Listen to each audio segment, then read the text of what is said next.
Buen día, mi nombre es Paola Cifuentes, soy estudiante del quinto trimestre de Psicología de la Universidad Bicentenaria de Aragua y en esta presentación voy a hablar un poco acerca de qué es la psicología de la personalidad y cuáles son los trastornos que esta ciencia estudia. Empecemos describiendo qué es en sí la personalidad. La personalidad es un constructo hipotético que tenemos de las demás personas, es decir, básicamente cómo las percibimos o cómo las podemos definir. Y en sí, la personalidad es la suma de muchas cualidades o características o conductas que van a definir la forma de pensar, de ser, de sentir o de actuar de una persona y que en sí se mantienen estables a lo largo del tiempo o pueden modificarse, pero que nos otorgan un grado de predictibilidad para saber cómo se va a comportar dicha persona. Entonces, ¿qué es la psicología de la personalidad? Pues la psicología de la personalidad sería la rama de la psicología o la ciencia que se encarga de estudiar el comportamiento, el carácter, la conducta de las personas, sus patrones de pensamiento, su forma de sentir, su forma de relacionarse con los demás y todos los elementos que forman parte de la personalidad. Y además también estudia las alteraciones o los cambios que pueden existir en la conducta de las personas y por qué ocurren. La psicología de la personalidad tiene sus antecedentes y dentro de estos antecedentes tenemos diversas teorías que fundamentaron esta rama de la psicología como ciencia y entre esas podemos encontrar la teoría de los humores de Hipócrates. Hipócrates fue un médico griego considerado uno de los padres de la medicina y dentro de su teoría él estableció que el cuerpo humano estaba formado por 4 líquidos básicos. Estos líquidos les dio el nombre de humores. Él dijo que en cualquier equilibrio o desequilibrio, estos líquidos podía provocar alteraciones en el estado de la salud de una persona. Los humores eran la bilis negra, que está vinculada directamente con el elemento tierra y tiene cualidades frías y secas. La bilis amarilla, que está vinculada con el elemento fuego y tiene cualidades de calidez y sequedad. La sangre, vinculada con el elemento aire, que tiene cualidades de calidez y humedad. Y la flema, que está vinculada con el elemento agua y tiene cualidades de frío y humedad. Esto fue uno de los precedentes básicos de la medicina, precisamente por lo que ya mencioné anteriormente. Si había un desequilibrio en estos líquidos, provocaba alteraciones en el estado de salud, o eso era lo que ellos pues creían en ese momento. Entonces, ¿qué hacían para solucionar la enfermedad? Someter a la persona a dietas, darle ciertos alimentos, incluso hacer procedimientos llamados sangría, que es extracciones de sangre, de líquido, para volver a equilibrar todos los líquidos y que el cuerpo volviera a encontrarse en un estado óptimo de salud. Otra de la teoría es la teoría de los temperamentos de Galeno.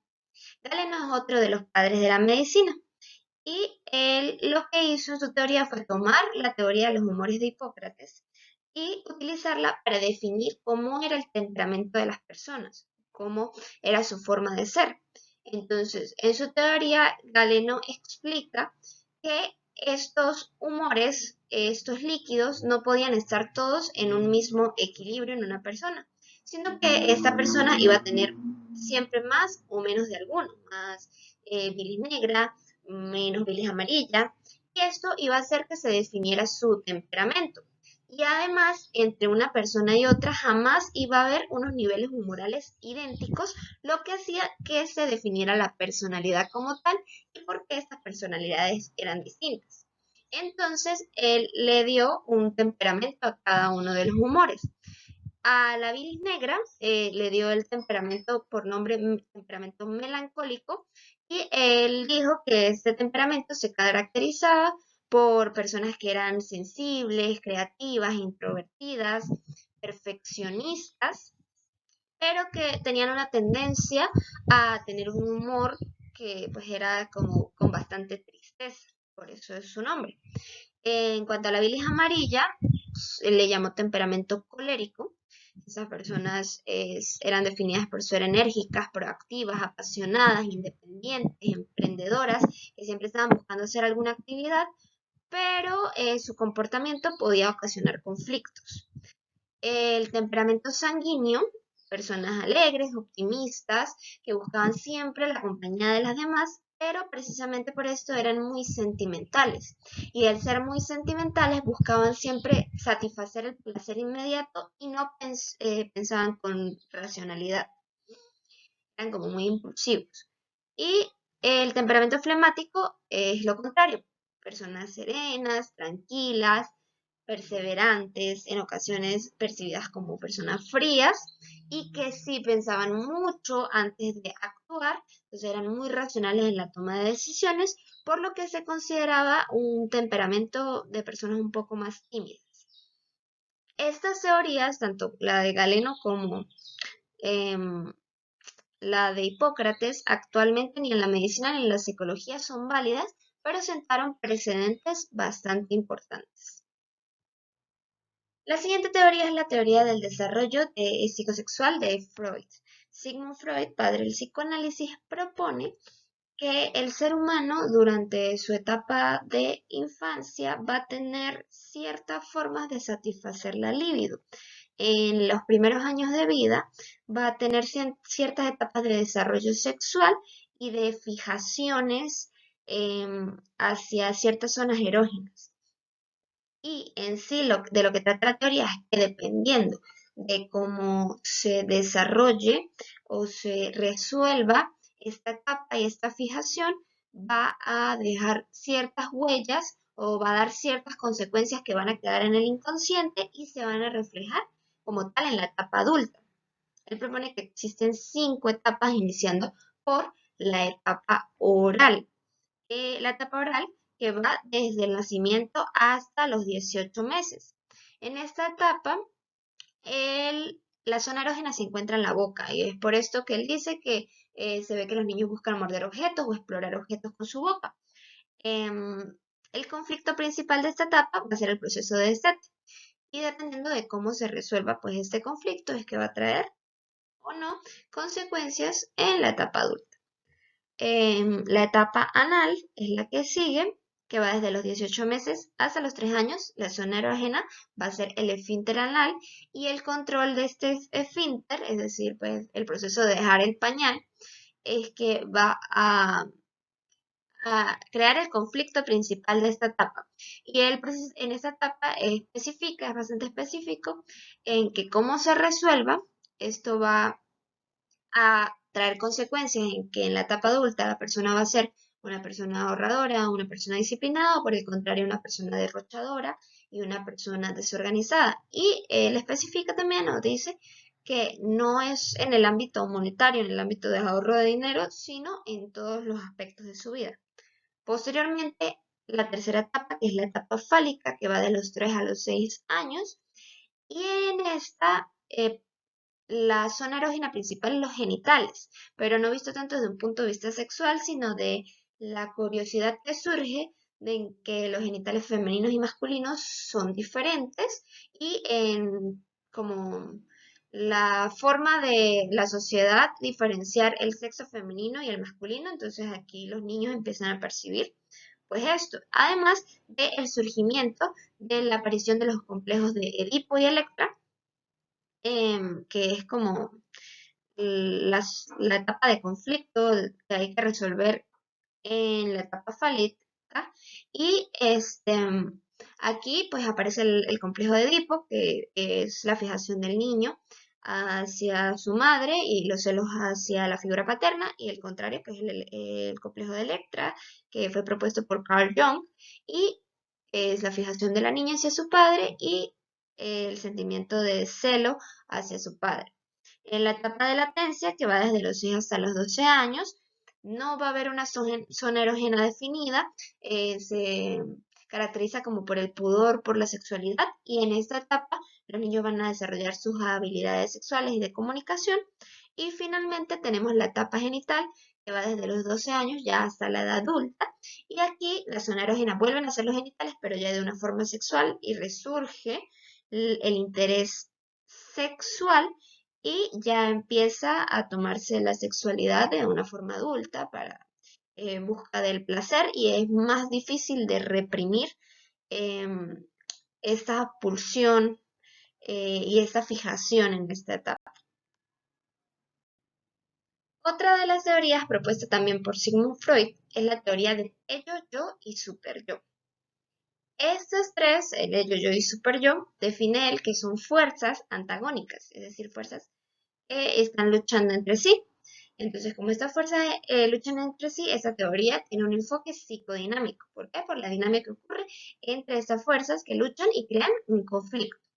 Y estas fuerzas son las que rigen nuestra conducta y nuestra forma de ser.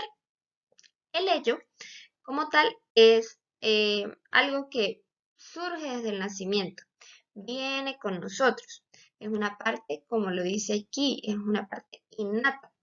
Y esta va a velar o se va a dirigir a satisfacer los placeres inmediatos. Por lo tanto, lo va a hacer sin pensar en las consecuencias que pueda atraer buscar satisfacer estos placeres, ya sea a corto, mediano o largo plazo. Por lo tanto, se dice que el ello es como la parte animal o la parte instintiva que tiene el ser humano.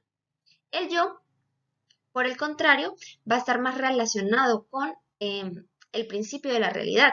Entonces, sí va a estar más enfocado en qué consecuencias pueden traer sus acciones, ya sea a corto, mediano o largo plazo, qué cosas pueden pasar dependiendo de lo que haga. Y se rige más por lo pragmático y por la supervivencia. Entonces, el yo va a estar en conflicto directo con el ello para controlar todas esas pulsiones, todos esos impulsos que pueden poner en peligro o en riesgo la vida. Y está el super yo que va a aparecer a partir de los 3 años de edad aproximadamente. El ello nos rige hasta los 2 años de edad, luego aparece el yo y posteriormente el super yo. Y este va a estar más influenciado por lo que se aprende de los padres o por las normas instituidas por la sociedad. Y este super yo va a velar por el cumplimiento de las reglas morales. O sea, porque todas estas reglas se cumplan a cabalidad, sin importar que se tengan que reprimir emociones, sentimientos, deseos, sino que estas reglas sean cumplidas. Entonces, precisamente por esto, el super yo pues va a tener una lucha directa contra el ello, que busca siempre satisfacer estas necesidades, y contra el yo, que está más dirigido a la necesidad de supervivencia. Entonces, básicamente de eso trata la teoría. ¿Qué dice Freud? Que estas tres fuerzas deben permanecer en el equilibrio y deben estar presentes en todo ser humano para que pues existan las conductas y exista pues la personalidad. Entonces, estas tres fuerzas deben permanecer en equilibrio. Y si en equilibrio, pero en este conflicto constante. Pero si durante este conflicto alguna de estas fuerzas llega a superar a la otra, pueden aparecer las psicopatologías. Por ejemplo, si el super yo supera al yo y al ello, podría reprimirse tanto los sentimientos y las emociones que podrían aparecer crisis nerviosas, y eso era una de las explicaciones que se le daba a lo que entonces llamaban histeria femenina. O si el ello sobrepasa el super yo y al yo, puede haber una psicopatía que puede poner en riesgo la vida de la persona y la vida de las personas que lo rodean. La última teoría a tocar sería la de la tipología de Ernst Kretschmer. Ernst Kretschmer fue un psiquiatra alemán que buscó comparar la constitución física, el temperamento y darle una relación con algunos trastornos psiquiátricos. Él, mediante la observación y la investigación de las características antropométricas de los individuos, creó 4 tipos de constitución que tenían relación con ciertos temperamentos o ciertas formas de ser de las personas, siendo así el leptosomático, el atlético, el pícnico y el displásico. En cuanto al leptosomático, vamos a tener que lo definió como una persona alta, delgada, de extremidades largas, cuello largo y mentón pequeño, que comparó con las características de Don Quijote. Y también como algo así, como con su carácter, porque lo describo como una persona tímida, hipersensible, excéntrica y que vive en su propio mundo de fantasía. Por otro lado, el pícnico fue descrito como una persona rechoncha, gorda, que tenía una cabeza redonda, extremidades, dedos y cuello cortos y gruesos, y que siguiendo como con las comparaciones de Don Quijote, sería similar a su compañero Sancho Panza y se describiría como una persona cálida, extrovertida, alegre, buena por naturaleza, práctica y centrada. Por otro lado está el tipo constitucional atlético, que describió como una persona musculosa, de huesos fuertes, de hombros anchos y de cintura delgada, y que se hizo la comparación a Superman y es una persona implacable, emocionalmente fría, agresivo y que son altamente competitivos. Y además tenemos el cuarto tipo, que es el tipo displásico, que define como una persona que todas sus partes corporales, su constitución es desigual, es diferente y está desequilibrada. Y igualmente, así se define su temperamento, sus emociones. Están desequilibrados y los relaciona directamente con trastornos endocrinos o con personas, las personas que suelen, según él, tener esta constitución, suelen sufrir de esquizofrenia severa. Ya se definió qué es la personalidad, la psicología de la personalidad y severo y sus antecedentes. Ahora podemos hablar de qué son los trastornos de la personalidad. Y básicamente estos van a ser patrones de pensamiento o percepción que van a tener una durabilidad en el tiempo y van a ser repetitivos, lo que va a provocar angustia en la persona y va a influir directamente en su capacidad de relacionarse con el entorno. Em, los trastornos de la personalidad aparecen cuando los rasgos de la personalidad se vuelven demasiado pronunciados, rígidos y desadaptativos, lo que va a provocar que surjan esos problemas en el trabajo, en la escuela, en el trato con las otras personas y esto genere una angustia en la persona y en las personas que los rodean. Aproximadamente el 10% de la población sufre de algún trastorno de la personalidad. Estos trastornos aparecen en igual medida en hombres y en mujeres, pero algunos van a tener predominancia en los hombres y otros en las mujeres. Por ejemplo, es más predominante observar trastornos antisociales en los hombres que en las mujeres. Estos suelen aparecer al final de la adolescencia o al principio de la vida adulta, aunque pueden aparecer también desde la infancia. Ahora, en el manual de DSM-5, estos trastornos de la personalidad tienen una clasificación por las características que los asemejan. Se clasifican en grupo A, B y C. Los trastornos del grupo A son trastornos extraños y excéntricos y van a comprender el paranoide, el trastorno de la personalidad esquizoide y el trastorno de la personalidad esquizotípica. En el grupo B están los trastornos que son dramáticos, sensibles o erráticos y está el trastorno antisocial, el trastorno de la personalidad límite, de la personalidad histriónica y de la personalidad narcisista. Y los trastornos del grupo C se caracterizan por ser ansiosos o temerosos y en este vamos a tener los trastornos de la personalidad por evitación, el trastorno de la personalidad dependiente y el trastorno obsesivo compulsivo. En los trastornos de la personalidad del tipo A, como ya lo dije anteriormente, tenemos el paranoide, esquizoide y esquizotípico. Estos suelen ser trastornos extraños o excéntricos. En el trastorno paranoide, en resumen, lo que hay es una persona muy desconfiada y que tiene mucho recelo. No confía en nadie, siempre está pensando que están tramando cosas en su contra, sus espaldas, sospecha de que le van a hacer daño, de que le van a ser infiel, por ejemplo, la pareja, de que lo van a abandonar. Siempre malinterpreta los comentarios pensando que son en su contra. El esquizoide es un trastorno donde hay total falta de interés por los demás. Esta persona solamente va a relacionarse muy poco con las personas de su familia, pero no va a tener amigos, no tiene interés por establecer relaciones sentimentales o sexuales y es indiferente hacia todo su alrededor. Y el trastorno típico es el que más se asemeja a la característica de este tipo de trastornos porque tiene ideas y comportamientos muy extraños, excéntricos, pensamientos mágicos, creencias propias y ve el mundo de una forma muy distorsionada. En los trastornos de la personalidad del tipo B vamos a tener el trastorno de la personalidad antisocial, que son personas que carecen de responsabilidad social, no se preocupan por los demás ni por lo que sus acciones puedan hacer en esas personas y se caracterizan por ser personas que engañan, manipulan, que no obedecen la ley, que suelen hacer daño, como por ejemplo un asesino en serie.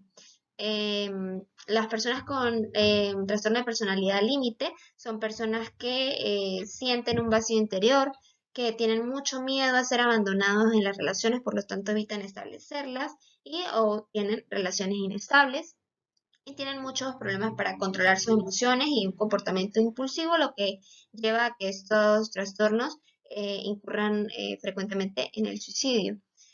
Luego tenemos el trastorno de la personalidad histriónica, que son personas que buscan siempre ser el centro de la atención y se comportan de una manera muy dramática, exageran todo y siempre buscan a partir de su aspecto físico o de una forma como muy teatral y extravagante hacerse notar.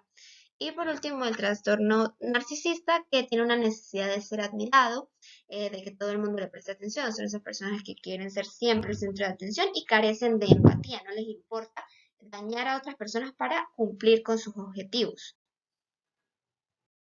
Y por último, los trastornos de la personalidad tipo C, que como ya lo había dicho, son los trastornos como más ansiosos, en donde está el trastorno de evitación, que básicamente la persona va a buscar evitar todo tipo de contacto con otras personas por miedo al rechazo.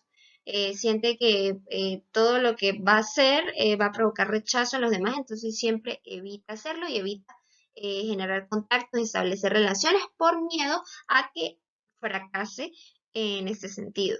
El trastorno dependiente es una persona que tiene miedo a hacerse cargo de sí mismo, siempre debe depender de otra persona, tiene una necesidad de estar recibiendo cuidados todo el tiempo, por lo tanto tampoco expresan desacuerdos o toman decisiones propias. Y el trastorno obsesivo compulsivo es una persona que es muy perfeccionista, muy rígida y obstinada.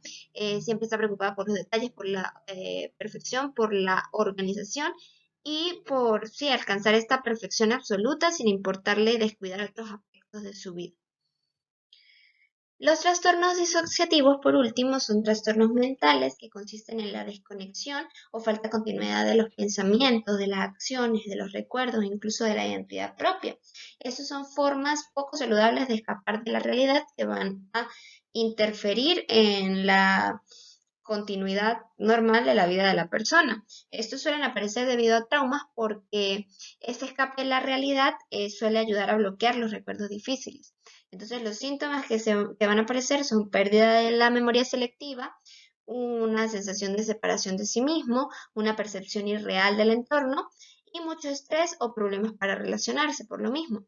Y vamos a tener tres tipos de trastornos que van a ser como primero el trastorno de amnesia disociativa, en donde el síntoma principal es la pérdida de memoria, pero es mucho más grave que cualquier pérdida de memoria normal y no puede explicarse por una enfermedad. El trastorno de identidad disociativo, que antes era conocido como trastorno de personalidad múltiple, y se caracteriza por alterar diferentes personalidades. Pueden estar dos presentes o más de una persona que hablan y están en la cabeza y se siente como que está poseído por entidades. Y por último, el trastorno de despersonalización o desrealización, que es un trastorno que hace que la persona sienta una desconexión o como estar fuera de sí mismo y estar viendo desde afuera cómo realiza sus acciones, tiene sentimientos y pensamientos, pero a cierta distancia, como si estuvieran viendo una película. Y ya finalmente con esto concluyo con la presentación de este tema bastante interesante. Espero haya sido de su agrado y muchas gracias por su atención.